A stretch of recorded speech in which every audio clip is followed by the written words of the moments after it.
Hello बच्चों, welcome back to solar technology. माई सेल्फ BN सिंह। पिछले लेक्चर में मैंने फ्री इलेक्ट्रॉन्स और करंट डेंसिटी के बारे में और पढ़ा था। उसमें कुछ मैंने प्रॉब्लम सी आज बनाना है। तो देखिए, फ्री इलेक्ट्रॉन्स कहता है कि free electrons in a solid conductor can have two motions. Free electron जो है सॉलिड कंडक्टर के केस में मैंने पढ़ा था कि दो तरह के कंडक्टर होते हैं, एक सॉलिड कंडक्टर होता है और एक इलेक्ट्रोलाइटिक कंडक्टर होता है। इलेक्ट्रोलाइटिक में नेगेटिव एंड पॉजिटिव दोनों आयन मूव करता है। सॉलिड कंडक्टर में जो फ्री इलेक्ट्रॉन्स होता है वही टेक पार्ट लेता है करंट बनाने में, करंट की दिशा को निर्धारित करता है। तो उसमें देखे थे कि जो फ्री इलेक्ट्रॉन्स जो है इलेक्ट्रोनेगेटिव पार्टिकल्स है वो आउटर मोस्ट ऑर्बिट में रहता है और केंद्र पर पॉजिटिव जो आयंस हैं, पॉजिटिव आयंस जो है वो अपने न्यूट्रॉन्स के साथ न्यूक्लियाई में रहता है, न्यूक्लियस में रहता है। तो उसमें मैंने पाया था कि दो प्रकार के जो इलेक्ट्रॉन्स हैं, फ्री इलेक्ट्रॉन्स जो है इनसाइड ए कंडक्टर, उसी के बारे में हमको चर्चा करना है।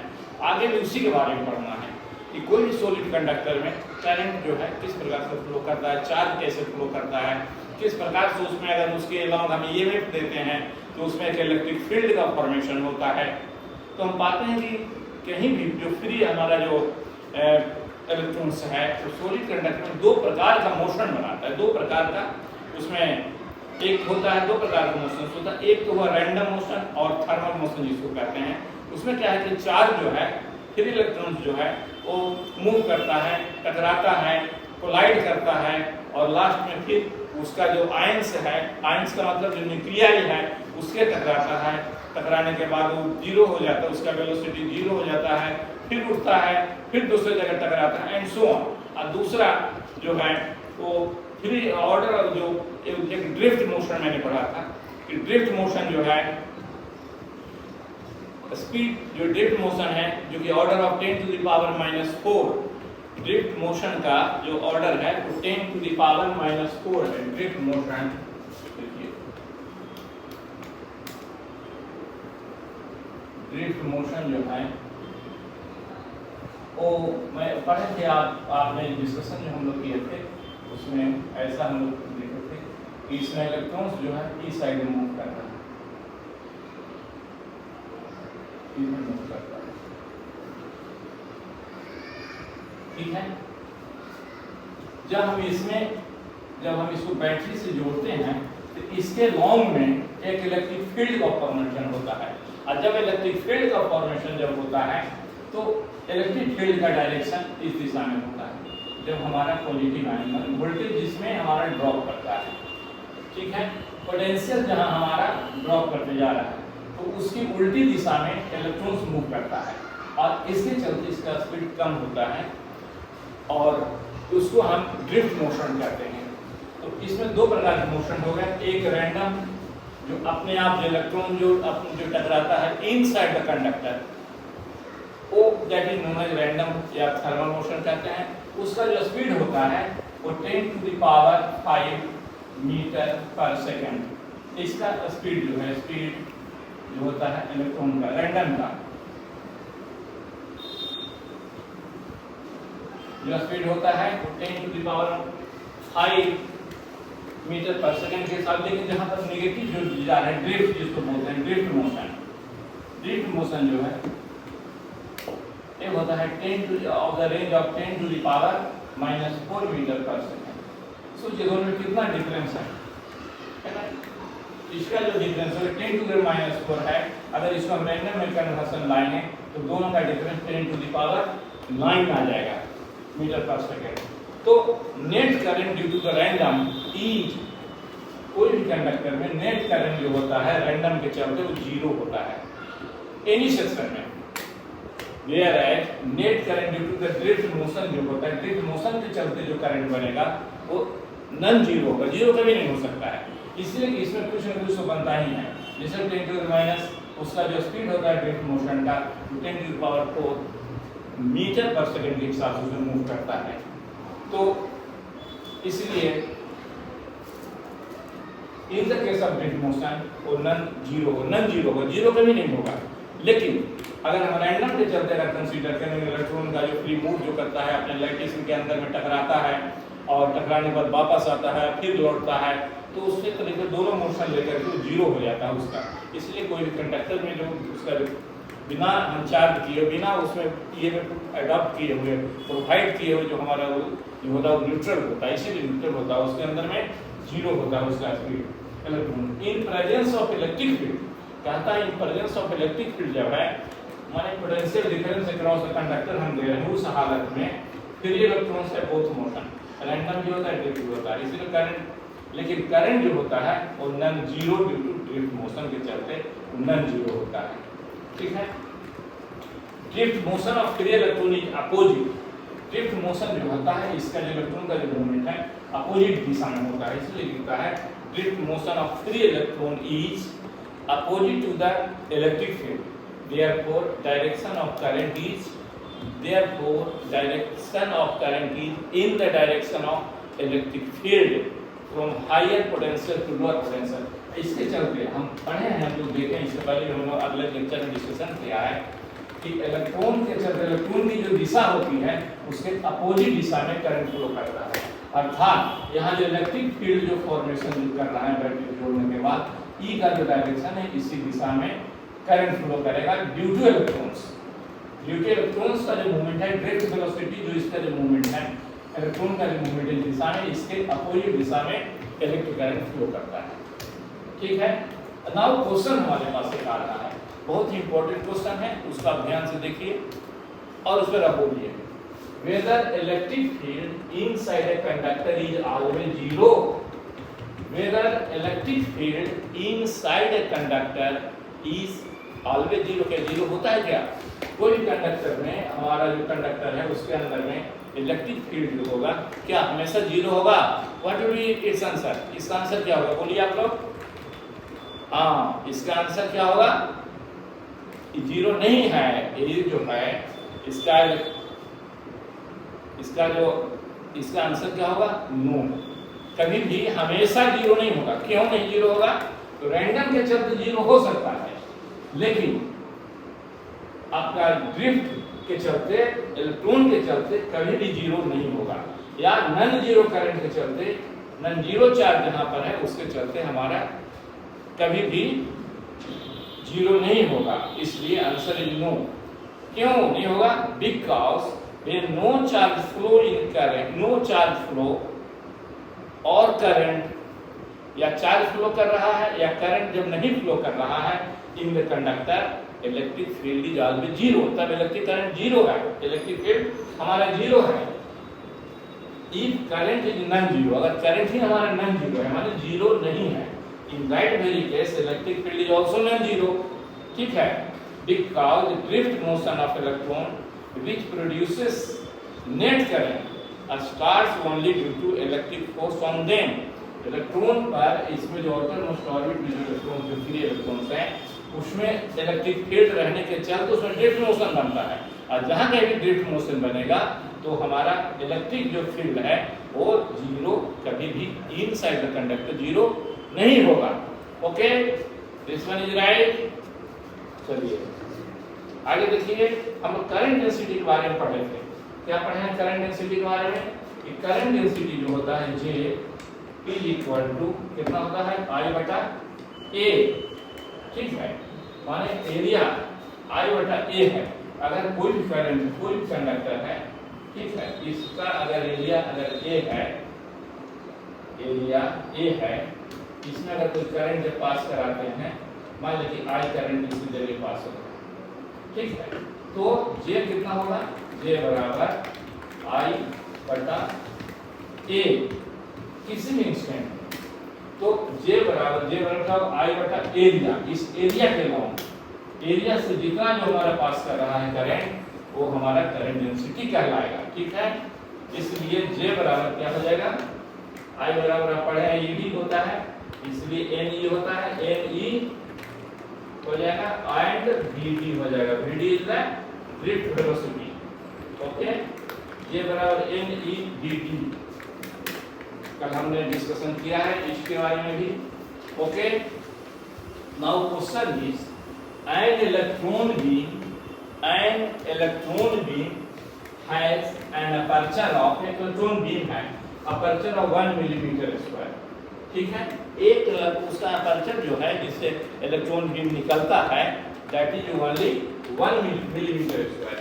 तो एक total of 6 multiply 10 to the power 16 electrons go through any perpendicular cross section per second. Find current निकालना है, क्या निकालना है, करंट निकालना है और current density in the beam निकालना है। करंट बराबर I बराबर क्या होता है जानते हैं, करंट जो है I, करंट जो है I बराबर क्या होगा, I equal to current I equal to कितना हो जाएगा, Q बटा T and equal to also NE बटा Q बराबर NE होता है बटा T। अब आइए I बराबर क्या हो जाएगा, इसको फॉर्मूला बैठा दीजिए। I इक्वल टू क्या हो जाएगा, Q कितना दिया हुआ है 6, इलेक्ट्रॉन्स की संख्या Q दिया, N दिया हुआ है 6.0 माने 6 multiply 10 to the power 16 electrons. N हो गया into E, what is the E? E is the electric charge. Electric charge कितना होता है आप जानते हैं कि 1.9 into 10 to the power minus 19, okay, divided by T. What is the T? T is the time. A total of 6.0 electrons go through any perpendicular section per second. T is the 1. T is the 1 second. 1 second. ठीक है, इसलिए कितना गया, कितना आ जाएगा, ये आ गया 9.9 से कीजिए आ गया, ये गुना कीजिए 9.6 एंड 10 टू द पावर यहाँ माइनस 19 है 16 है, कितना बचेगा -3, 10 टू द पावर -3, ओके। ये एम्पियर, इसमें लिखना है इतना एम्पियर, ये फ्लो करेगा। ये क्वेश्चन नंबर 1 का करंट, ठीक है, ये निकाल रहे हैं यहाँ पर। दूसरा है करंट डेंसिटी निकालना है। तो करंट डेंसिटी क्या होता है, J equal to I by A, J is equal to I by A and this I is equal to 9.6 multiplied 10 to the power minus 3 ampere, okay, and divided by area। इसका area क्या है, beam का aperture कितना है 1.0 mm square, 1.0 mm square, ठीक है। हम mm square को क्या चीज में बदल लेंगे, हम मीटर में बदल देंगे। तो आ गया हमारा 9.6 into 10 to the power minus 3 divided by 1 mm को मिलीमीटर स्क्वायर पर मीटर स्क्वायर में बदल देंगे। तो कितना सा भाग लगेगा, ये कितना हो जाएगा 10 to the power minus 6, okay. तो इसलिए J बराबर कितना आ गया, देखिए J बराबर ऊपर चला जाएगा, आ गया 9.6 into 10 to the power +3 हो जाएगा, माइनस नहीं होगा, इसलिए कि ऊपर जाके प्लस हो जाएगा, minus 10 to the power 3, 10 to the power 3 कितना गया ampere per metre, okay. This one is the answer, ampere per metre square, ठीक है, ओके है। चलिए अब इसको मिटाते हैं, मिटा दें।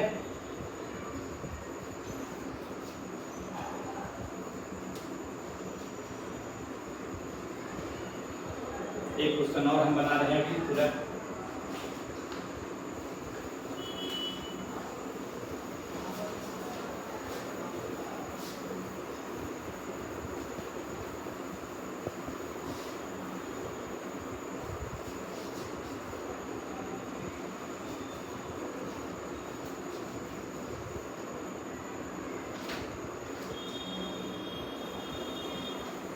कैलकुलेट द ड्रिफ्ट स्पीड, एक आध हिस्सा हम लोग देख रहे हैं क्वेश्चन क्या है, कैलकुलेट करना है ड्रिफ्ट स्पीड को, calculate drift speed of electron when 1 ampere of current exist in A copper wire, एक कॉपर वायर है, ठीक है, इसका क्रॉस सेक्शन है 2 millimetre square, 2 millimetre square cross section है, क्रॉस सेक्शनल एरिया है, ठीक है। और इसमें 1 का एम्पियर करंट फ्लो करता है, 1 करंट इसमें जो फ्लो कर रहा है कितना है, 1 एम्पियर करंट फ्लो कर रहा है। Copper wire of cross section, the number of free electrons in 1 centimetre square of copper, कहता है नंबर ऑफ फ्री इलेक्ट्रॉन्स जो है 1 centimetre 1 centimetre square of copper कितना है, 8.5 multiplied 10 to the power 22, 1 centimetre of copper, number of free electrons कितना है, इतना number of free electrons, 1 centimetre square of copper में 8.5 into 10 to the power 22 number है। तो हम क्या निकालना है, ड्रिफ्ट स्पीड निकालना है, find calculate the drift speed, drift speed मतलब वीडी, वीडी हमको निकालना है। ओके, पहले हम लोग n देख लेते हैं, n बराबर कितना हो गया, n बराबर कितना है, लिखा हुआ 8.5 into 10 to the power 22 पर क्या है, पर सेंटीमीटर क्यूब।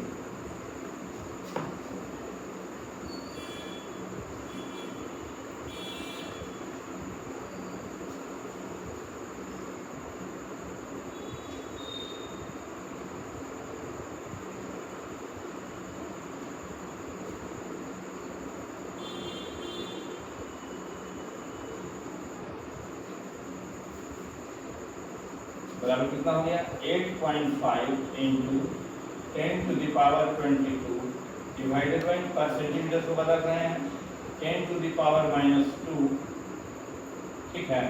और इसका हो जाएगा, क्यों कर रहे हैं, वॉल्यूम निकाल रहे हैं, वॉल्यूम में जाएगा बराबर 8.5 into 10 to the power 22, ठीक है। और ये ऊपर जाएगा कितना हो जाएगा, 10 to the power 6 हो जाएगा पर बराबर कितना आ गया, 8.5 into 2228 पर मीटर, ठीक है।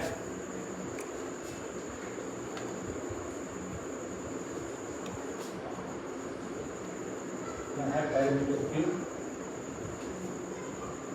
1 सेंटीमीटर या क्यूब होगा वॉल्यूम में। ओके, इसलिए अब हम लोग आई इक्वल टू क्या हो रहा है, NEADD, ओके। इसलिए VD बराबर क्या होगा, VD equal to I divided by NEA बराबर आई कितना है, 1 एम्पियर है, आई इक्वल टू देखिए 1 and divided by 1 ampere current flow कर रहा है, NE है, NEA, ठीक है। इक्वल टू कितना हो जाएगा, 1/n कितना है, 8.5 आया है, n इक्वल टू निकालने हैं, देखिए यहाँ निकाले हैं, n इक्वल टू यहाँ निकाले 8.5 into 10 to the power 28, ठीक है, 10 to the power 28, ठीक है। और प्लस ई है, ई कितना होता है जानते हैं, 1.6 into 10 to the power -19, okay. And गुना हो जाएगा ए से, एम्पियर कितना आया है, अभी कितना आया है एम्पियर, देखिए 2 आया है ना, 2 तो दिया हुआ है 2 एम्पियर इनटू एरिया, एरिया हमारा 2 millimetre square area, not this one is the area, area of the conductor 2 millimetre, millimetre को हम मीटर में बदल रहे हैं, तो कितना हो जाएगा, into 2 into 10 to the power -6, okay. देख लीजिए, ठीक है। NE और एरिया 2 मिलीमीटर जो है उसको हम उसको मीटर में कन्वर्ट कर दिए, बराबर कितना हमारा आंसर आ गया, 3.6 into 10 to the power -5, 10 to the power -5 meter per second, okay, ठीक है। अब हम लोग चले गए रेजिस्टेंस देखते हैं, रेजिस्टेंस ऑफ द वायर मिटा दें, ठीक है, मिटा दें।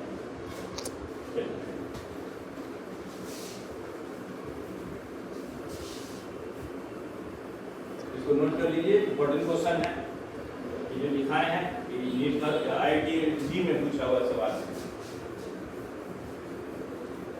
ये जी का क्वेश्चन है, जी में आया हुआ है, ठीक है। Now come to the resistance of what is resistance of a wire? Resistance of a wire. चलिए क्या है भाई? Resistance of a wire is always required between, क्या है?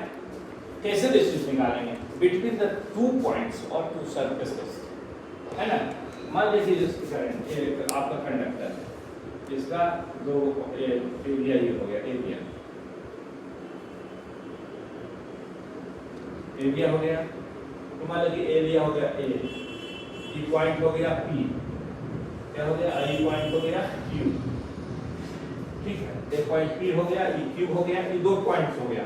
मान लीजिए इसका एल लेंथ दिया हुआ है, L is the length, so L बराबर length of the wire, A is the area of the conductor, P is the एक सर्कल, दोनों का ये है आपका सरफेस का, A है जो area of the cross section है, area of the cross section है A and P and Q are the 2 points, दोनों सरफेस को दोनों को दिखा रहा है, दोनों स्पेस का एरिया क्रॉस सेक्शनल एरिया को दोनों को दिखा रहा है, एल के बीच दोनों साइड। तो हम क्या अभी तक पढ़े हैं, what is the resistance? Resistance जो है, resistance is proportional to the length of the conductor. Length जितना बड़ा होगा रेजिस्टेंस उतना ही बड़ा होगा, लेंथ छोटा होगा रेजिस्टेंस कम होगा, लेंथ बहुत बड़ा होगा रेजिस्टेंस बहुत ज्यादा होगा, एंड इसका एरिया जो है इनवर्सली प्रोपोर्शनल होता है, इनवर्सली माने 1/a, ठीक है। Inversely proportional to the area, resistance is always inversely proportional to the area, as such resistance हमारा क्या हो गया? R is proportional to L/A, resistance जो है L/A हो गया।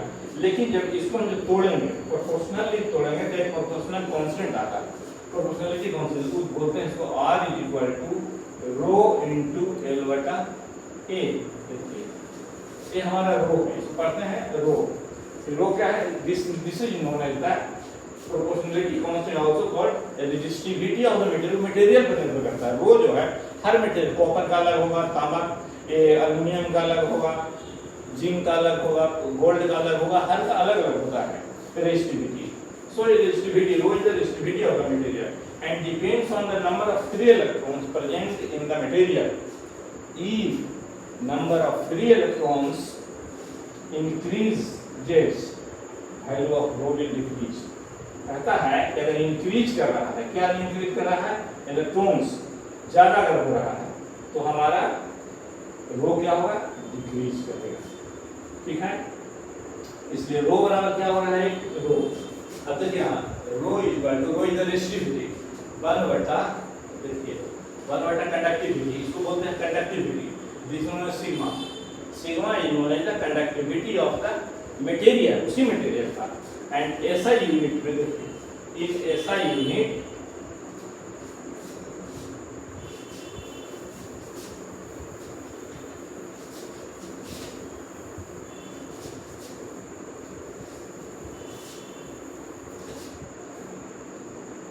इन ऐसा यूनिट में रेजिस्टिविटी को क्या कहेंगे? इन ऐसा यूनिट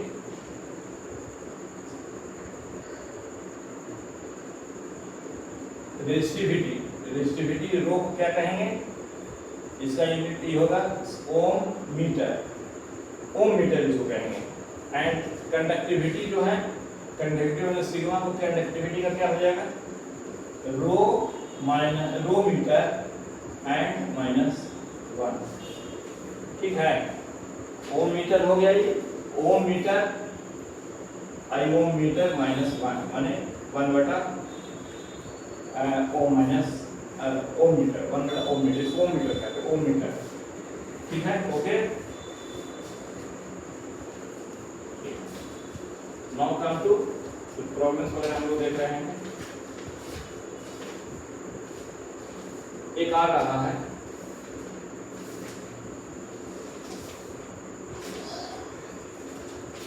कहता है 2 wire of same depth, 2 wire है, गॉट डिफरेंट डायमीटर है, दो वायर है उसका अलग अलग डायमीटर है, विच वायर है ग्रेटर डिस्टेंस। क्या सवाल है, यूनिट का सवाल है। टू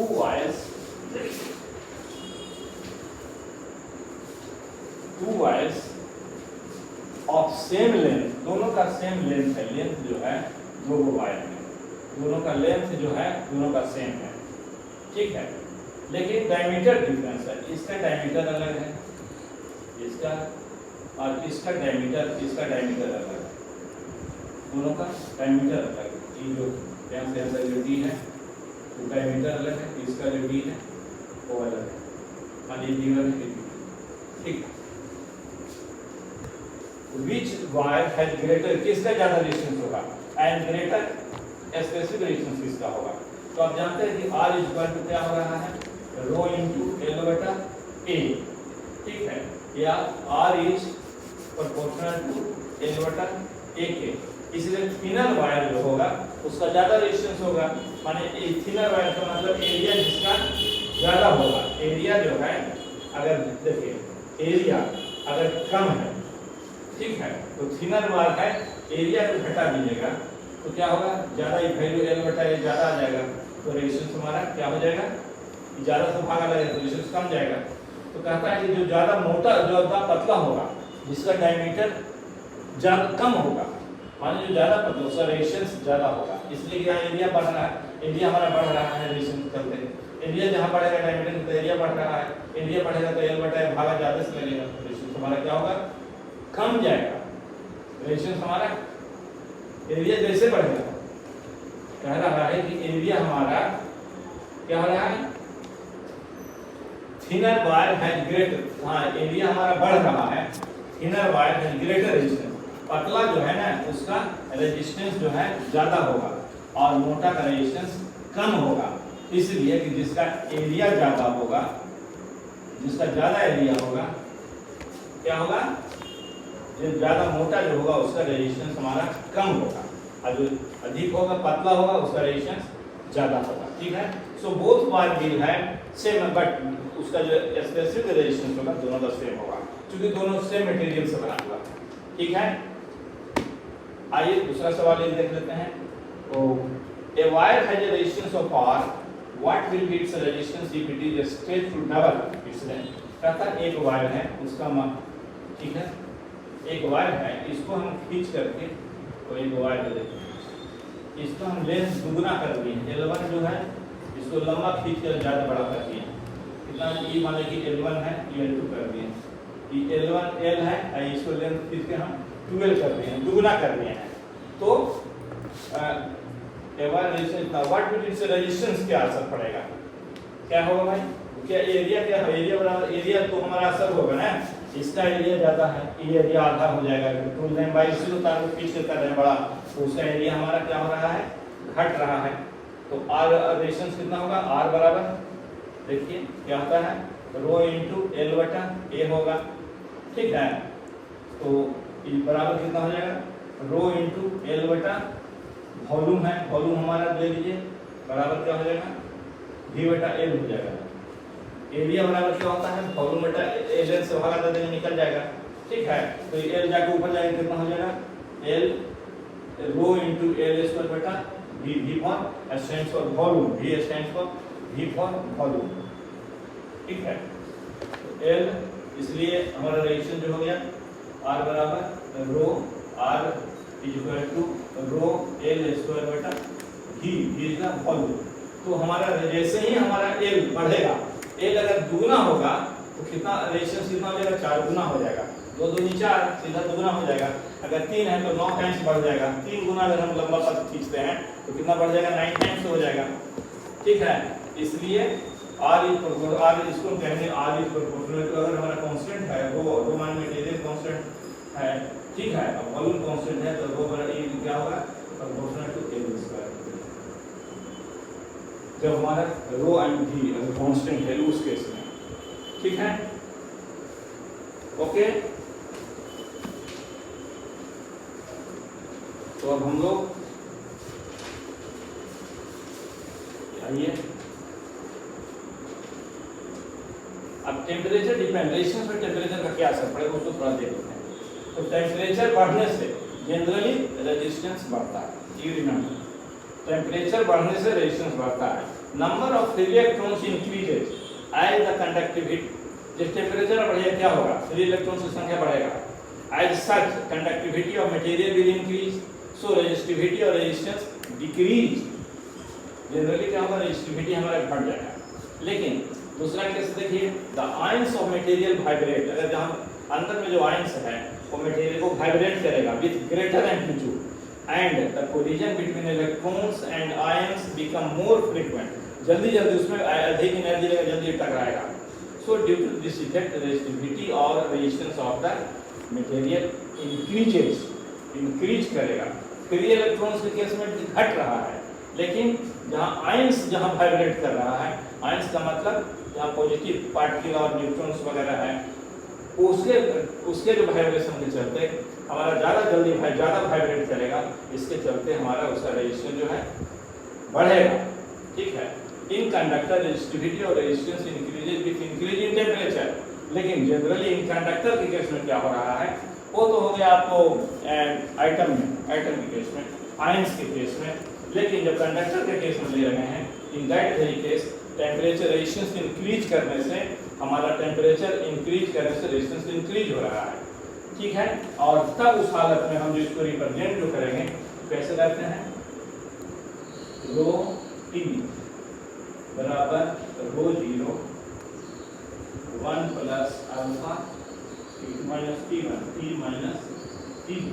ठीक है, जहाँ पर रो इज द रेजिस्टिविटी हो गया एट, ठीक है, रोटी रेजिस्टिविटी एट टेम्परेचर T है and alpha is the temperature coefficient. ठीक, आपने ये पढ़ा होगा अल्फा के बारे में। ठीक है, टेम्परेचर कोएफिशिएंट है। ओके, सिमिलरली देखिए रेजिस्टेंस में भी वही हाल होगा। जब रेजिस्टेंस है और यहाँ रेजिस्टेंस का केस है तो RT equal to R0 1 plus alpha and T minus T0, यहाँ भी सेम।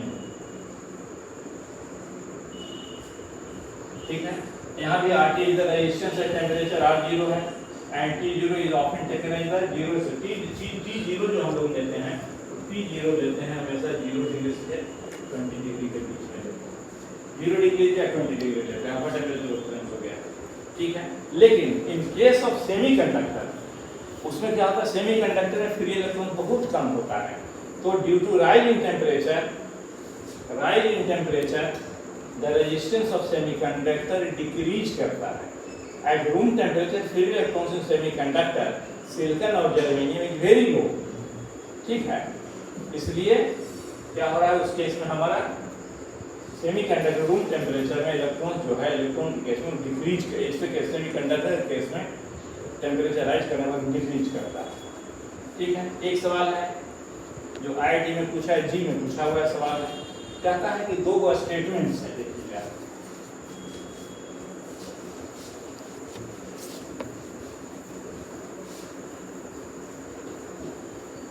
इसलिए जो हम लोग डिस्कशन कर रहे हैं फिजिक्स के बारे में जो पढ़ रहे हैं, जनरली IIT और नीट में पूछे गए क्वेश्चन ही है। जो भी हम डिस्कशन कर रहे हैं सब नीट का क्वेश्चन है और IIT का क्वेश्चन है। देखिए, रीड द फॉलोइंग, एक स्टेटमेंट दिया हुआ है, एग्जाम्पल है, IIT में पूछा हुआ है। ठीक है, ओके, कहता है रीड द स्टेटमेंट, कहता है पहला क्या है, रीड द फॉलोइंग स्टेटमेंट, एक Y है और एक Z है। Y कहता है रेजिस्टिविटी ऑफ द कहता है रेजिस्टिविटी, Y कहता है कि resistivity of semiconductor decreases, of semiconductor decreases with increase in temperature, Y कहता है रेजिस्टिविटी ऑफ सेमीकंडक्टर का जो रेजिस्टिविटी है वो डिक्रीज करेगा rise in temperature. Second Y है, Z क्या कहता है कि the resistivity of semiconductor decreases with increase in temperature। the resistivity of semiconductor decreases with increase in temperature. यहाँ resistivity of semiconductor decreases with increase in temperature. And Z कहता है in a conductor, ये कह रहा है दूसरा जो है वो कह रहा है कि Z कह रहा है कि in a conducting solid माने solid conductor, the rate of collision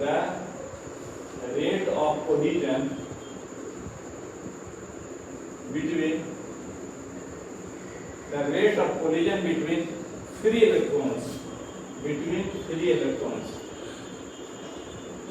electrons and ions माने चार्ज जो है माने न्यूक्लियस में जो है आयंस इंक्रीज करता है, इंक्रीज इन अभी हमने डिस्कशन जो पहले भी किया था उसमें भी वही इसके पहले किया था कि रेजिस्टिविटी जो है सेमीकंडक्टर केस में हो रहा है, resistivity of semiconductor decrease with increase, okay है, ठीक है।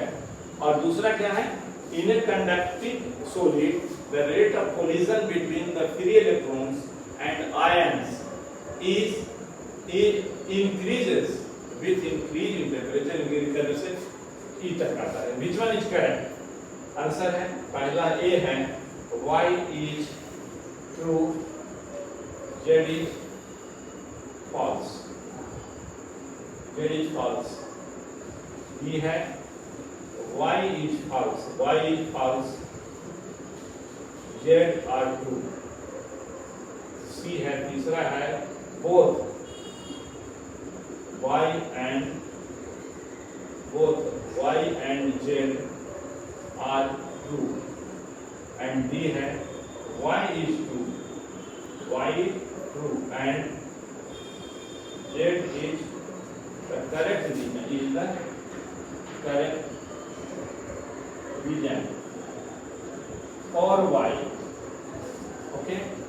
इसमें कौन which one is correct, कौन होगा Y, this one is the answer, both Y and Z are correct, this is right में पूछा गया सवाल है, ठीक है। फिर हम लोग फर्दर ओम्स लॉ पर डिस्कशन करेंगे, ओम्स लॉ पर आ रहे हैं, ओम्स लॉ डिस्कशन कर रहे हैं जल्दी से। चलिए आप लोग देखिए, ध्यान से पढ़ते रहिए, जो भी हम बता रहे हैं very useful for class 12th IIT and IIT-JEE main and advance as well as for NEET students. So आप लोग केयर कीजिए, ध्यान दीजिए, ठीक है। इसको लाइक कीजिए, सब्सक्राइब कीजिए एंड शेयर कीजिए, okay. Then I am just in short, we are discussing Ohm's law. What is Ohm's law? Ohm's law क्या Ohm's law है? पढ़िए देखिए, इसमें वोल्ट इधर हो गया, करंट इधर हो गया, वोल्ट इधर हो गया, ठीक है। आई जो स्लोप जो बनाता है, स्लोप दैट इज R, ठीक है। तो ये थीटा कोण हो गया है, सबका बनाएगा थीटा कोण बनता है। This one is the origin, यही origin हो गया, वो हो गया। कहता है कि करंट जो है व्हाट इज ओम्स लॉ क्या है, ठीक है। Current passing through a conductor or an electric circuit is proportional to the potential difference applied across it. कहता है कोई भी तार है ना, या कोई सर्किट है, कोई भी मान लीजिए कोई सर्किट है कि नहीं, इसके अलोंग कोई भी सर्किट, इसमें अगर हम एक वोल्टेज अप्लाई कर रहे हैं, ठीक है, क्या अप्लाई कर रहे हैं, वोल्टेज कर रहे हैं, ये रेजिस्टेंस, तो वोल्टेज अप्लाई कर रहे हैं इसमें करंट प्रवाहित, ठीक है। तो कहता है करंट किसी परिपथ में, हिंदी में बोल रहे हैं, किसी परिपथ में प्रवाहित विद्युत धारा की शक्ति, किसी परिपथ में प्रवाहित होने वाले विद्युत धारा की शक्ति, किसी परिपथ में प्रवाहित, परिपथ हो गया सर्किट हो गया, किसी परिपथ में प्रवाहित होने वाले विद्युत धारा की शक्ति, विद्युत धारा सर्किट के अलोंग अप्लाइड जो पोटेंशियल डिफरेंस है, ठीक है, उसके समानुपाती होता है। ठीक है, किसी परिपथ में प्रवाहित विद्युत धारा की शक्ति परिपथ के अलोंग लगाए गए पोटेंशियल डिफरेंस या विद्युत वाहक बल या पोटेंशियल डिफरेंस के समानुपाती होता है। In English, current passing through a conductor or an electric circuit in an electric circuit is proportional to the potential difference applied across them. So I is equal to, here I is proportional to V. I जो है V के proportional है, या हम लिख सकते हैं, ठीक है, I जब V है और V भी है जो प्रोपोर्शनल टू I। ओके, या V बराबर यहाँ क्या हो जाएगा, I इंटू R और V बटा I इक्वल टू R। ठीक है, and that is R is the constant है। R क्या है, प्रोपोर्शनलिटी कांस्टेंट है। तो R को हम क्या कहेंगे, करंट कहेंगे, I is the ampere and V is the potential difference. ठीक है, दिए ग्राफ ले लीजिए। दिए ग्राफ में क्या देख रहे हैं कि such materials in circuit is a straight line, इस स्ट्रेट लाइन है passing through the origin. So slope of the graph, ये स्लोप है, इसका स्लोप किसको कहते हैं, थीटा दिया हुआ है, तो स्लोप हम क्या कहेंगे, tan थीटा को कहते हैं स्लोप। ठीक है, तो tan थीटा किसी भी पॉइंट में अगर ले लीजिएगा, है कि नहीं, तो कितना लंब बटा आधार होता है, माने बराबर v बटा r। ठीक है, सो स्लोप जो है called is resistance. Slope of the graph को ही हम क्या कहते हैं, रेजिस्टेंस कहते हैं। तो v बटा i इज द, ये करंट को जो हम भागा दे रहे हैं v बटा I कर रहे हैं, देखिए यहाँ आ रहा है v बटा I इक्वल टू R, तो v बटा tan थीटा इक्वल, इसी को स्लोप को हम, इस स्लोप को इसको क्या कहते हैं, slope, and this is known as, इसी को रेजिस्टेंस। याद रखिए आप लोग। ठीक है, इसे भी दो तरह के आता है, ओमिक होता है, इसको ओमिक कहते हैं, OHMIC। ठीक है, एक ओमिक होता है, एक नॉन ओमिक भी होता है। नॉन ओमिक में क्या होगा, जिसे देखिए उसमें देख लीजिए करंट क्या होता है उसमें, इसमें भी ऑरिजिन से ही निकलता है, लेकिन इस तरह का प्रकार बनेगा। अब अलग अलग है, इसके अलावा माने कि V है, इसके अलावा I है। ठीक है, तो कोई भी पॉइंट पर ले लीजिए, इस पॉइंट पर लीजिए, यहाँ अलग हो जाएगा पॉइंट, यहाँ लीजिए, इस तरीके से लीजिए, यहाँ अलग हो जाएगा। यहाँ अगर V1 है, देखिए यहाँ V1 है, यहाँ V2 है, तो V1 के अलावा यहाँ पर आ गया, V2 के अलावा I2 आ जाएगा, यहाँ पर I1 हो जाएगा।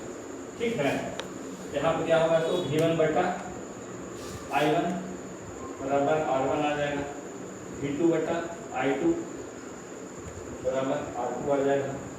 ठीक है, इसका मतलब क्या हुआ कि इसका रेजिस्टेंस अलग अलग हो गया। मान लें कि एट P पॉइंट पर रेजिस्टेंस हो गया एंड Q पॉइंट पर रेजिस्टेंस हो गया। ठीक है ना, दोनों अलग अलग हो गया, इसको बोलेंगे resistance at, resistance at, resistance at V1 बटा R1, V1 बटा V1 बटा I1 होगा, V1 बटा R1, V1 बटा I1 रेजिस्टेंस एट, कहाँ पर आ गया, P पर हो गया, एट P, I हो गया एट Q। ठीक है, तो इसको हम बोलेंगे non ohmic, OHMIC। Okay, this is Ohm's law. ठीक है, उसके बाद हम लोग अब एक जस्ट डिस्कशन करते हैं और एक छोटा सा बस इसको क्लियरिफाई करने के लिए थोड़ा सा एग्जाम्पल दे रहे हैं आपको। ठीक है, the current voltage graph for a given metallic wire at two different temperature T1 and T2 देते हैं। क्वेश्चन क्या है, एक I यहाँ करंट क्या जा रहा है, I है इधर हो गया है, ग्राफ दिया हुआ है, T दिया हुआ है। ठीक है, G 1985 में सवाल पूछा गया है ये सब। G का क्वेश्चन है T1 और T2। ठीक है, तो कहता है I बटा V slope of the given, कहता है कि current voltage graph for a given metallic wire at two temperature T1 and T2 दिया हुआ, ग्राफ दिया हुआ है, shown in the figure. the temperature T2 is greater than T1. Temperature T2 is greater than T1. Is the statement true or false? यही सही, यही question है, जी का क्वेश्चन है। इसको गौर आप लोग देख लीजिए थोड़ा। तो कहता है कि I बटा V जो होता है क्या होता है, इसमें जो ग्राफ है इसमें I बटा V को हम क्या कहेंगे, स्लोप है। I बटा V स्लोप ऑफ विभुन ग्राफ हो गया, ठीक है। बराबर कितना हो जाएगा, 1 बटा R है ना, 1 बटा R का रिवर्स V बटा I R होता है। तो I बटा V ग्राफ में आ रहा है, उल्टा आ रहा है, तो इसमें हमारा स्लोप तो ही मिलेगा ना।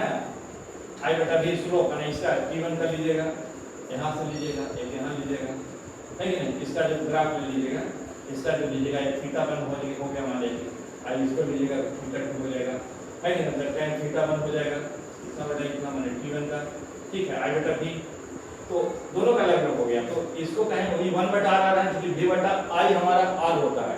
तो I बटा V क्या होगा, उल्टा हो जाएगा 1 बटा R1, ठीक है। उसी प्रकार से अब क्या हम पा रहे हैं यहाँ पर देखिए, R बराबर 1 बटा स्लोप है कि नहीं।